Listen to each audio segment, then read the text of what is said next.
जोहार। अभी मैं कुचाई प्रखंड के ब्लॉक परिसर में आए हुए हैं और आज यहाँ बहुभाषायी कवि सम्मेलन का आयोजन किया गया था। इसमें कहीं दूर दराज से जनजातीय एवं क्षेत्रीय भाषा को लेकर के जो कई सारे जो लेखक कविकार लोग आए हुए थे और झारखंड में खासकर जनजातीय भाषा का अभी तक पुस्तकें बहुत कम लिखा गया है और जिसके वजह से अपनी संस्कृति अपनी साहित्य को आदिवासी समुदाय एवं जनजातीय समुदाय के लोग अपनी संस्कृति को धीरे धीरे भूलते जा रहे हैं और अपनी भाषा एवं कल्चर को धीरे धीरे समाप्त की ओर जा रहा है, जिसके वजह से आज आदिवासी समुदाय की भाषा विलुप्त की कगार पर हो रही है। इसको बचाने के लिए लेखक की ज़रूरत है। इस सुदूरवर्ती क्षेत्र जहां कभी इस क्षेत्र में आयोजन नहीं किया गया था, आज पहले बार जो आयोजन किया गया है इस बहुभाषा कवि सम्मेलन का, आपका क्या उद्देश्य रहा सर? जोहार सभी को।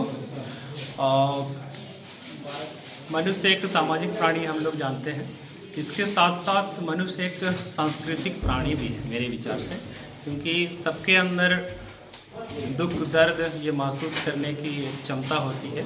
कई सारे लोग अपनी भावनाओं को प्रकट कर लेते हैं भाषा के माध्यम से और कई सारे लोग प्रकट नहीं कर पाते हैं। कई सारे लोग जो प्रकट कर पाते हैं तो कहाँ पे प्रकट करें, उनको मंच नहीं मिल पाता है। तो हम लोगों ने ये प्रयास किया है कि इस क्षेत्र के जितने भी हमारे साहित्यिक अभिरुचि वाले व्यक्ति हैं या जो लेखन के कार्य से जुड़े हुए हैं या फिर लेखन नहीं भी करते हैं, जो मौखिक तौर पे भी अपनी कला संस्कृति को प्रदर्शित करना चाहते हैं, लोगों के साथ उसको बांटना चाहते हैं, वैसे लोगों को एक मंच दिया जाए ताकि वो अपनी भावनाओं को प्रकट करें और एक दूसरे को हम लोग बेहतर से बेहतर जान सकें और साथ ही साथ हम लोग अपने कला संस्कृति साहित्य ये सब का विकास कर सकें। हमारा ये मानना है कि सिर्फ रोड पुलिया इस तरह के निर्माण कार्य कर लेने से ही विकास नहीं हो जाता है। मनुष्य का जो समग्र विकास होना चाहिए वो जब तक कला और संस्कृति के पहलू को हम लोग नहीं लेंगे तब तक नहीं हो सकता है। तो इन्हीं उद्देश्यों से प्रेरित होकर के हम लोगों ने ये छोटा सा प्रयास किया है आज प्रखंड सभागार में बहुभाषी कवि सम्मेलन के तौर पे, और यहाँ पे लगभग 50 से ऊपर हमारे कविगण उपस्थित हुए, जिन्होंने बहुत ही बेहतरीन तरीके से अपनी कविताओं के माध्यम से हम सबों को संदेश दिया है।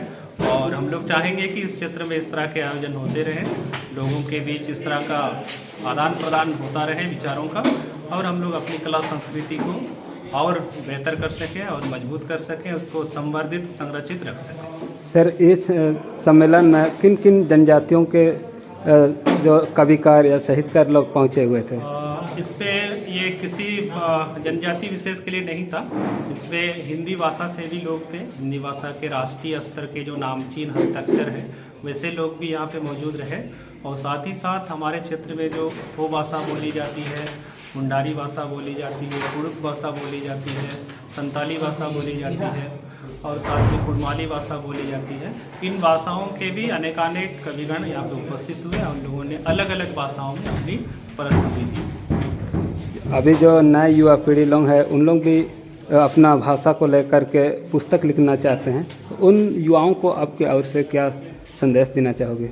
निश्चित रूप से अगर लेखन कार्य से जुड़े हुए लोग आपके चैनल को देख रहे होंगे, खास करके जनजातीय भाषाओं के लेखक और कविगण, तो वैसे लोगों से अनुरोध होगा कि आप लोग अपनी रचनाएं हम तक भेजें और निश्चित रूप से हम लोग आपकी रचनाओं को हम लोग जो पत्रिकाएं निकालते हैं उसमें स्थान देने का प्रयास करेंगे। जोहार सर। जोहार।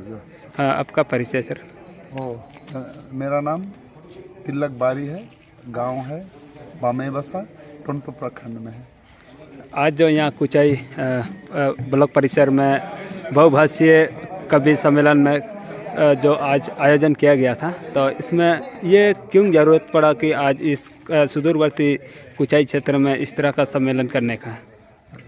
सबसे पहले यहाँ के बीडीओ साहब श्री साधु चरण देवगम जी को धन्यवाद अदा करना चाहते हैं, क्योंकि उन्हीं के मेहनत से, उन्हीं के सहयोग से यहाँ कवि सम्मेलन हुआ। तो इस तरीके का सम्मेलन मुख्य रूप से बड़े शहरों में ही होता है, लेकिन हाँ हमारे देवगम साहब के मन मुताबिक या उनकी इच्छा थी कि नहीं, कुचाई जैसे ग्रामीण इलाके में भी इस तरीके का आयोजन होना चाहिए। ये इसी परिदृश्य में यह पहला कदम है। साहित्यकार लोग आज आप लोग उपस्थित हुए थे। सबसे पहले तो यहाँ बहुभाषीय कवि सम्मेलन हुआ, जिसमें लगभग 50 से ज़्यादा कवि उपस्थित हुए। ये जो है इंद्रधनुष कार्यक्रम के तहत ये किया गया है।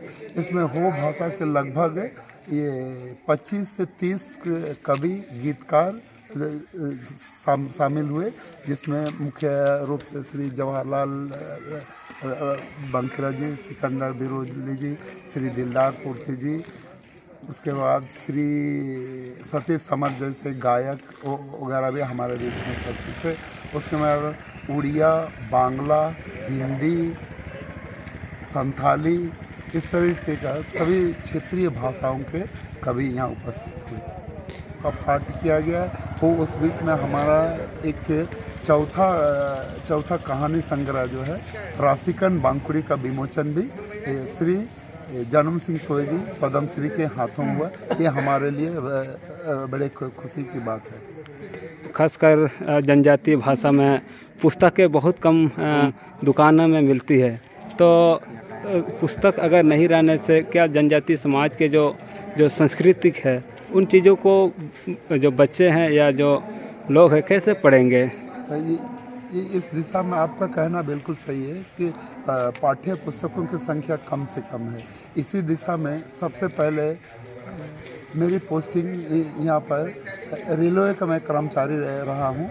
इस पीरियड में 2012 में मेरी पहली पुस्तक जिसे उपन्यास कहते हैं पोआसी के रूप में प्रकाशित हुई। उसके बाद 2013 में हुरलोसी नाम की उपन्यास का लिखा गया। उसके बाद अभी रिसेंट जनवरी में 7 जनवरी में राशिकन बांकुड़ी का भाग 2 का विमोचन हुआ और आज जो है राशिकन बांकुड़ी का भाग 1 का विमोचन हुआ।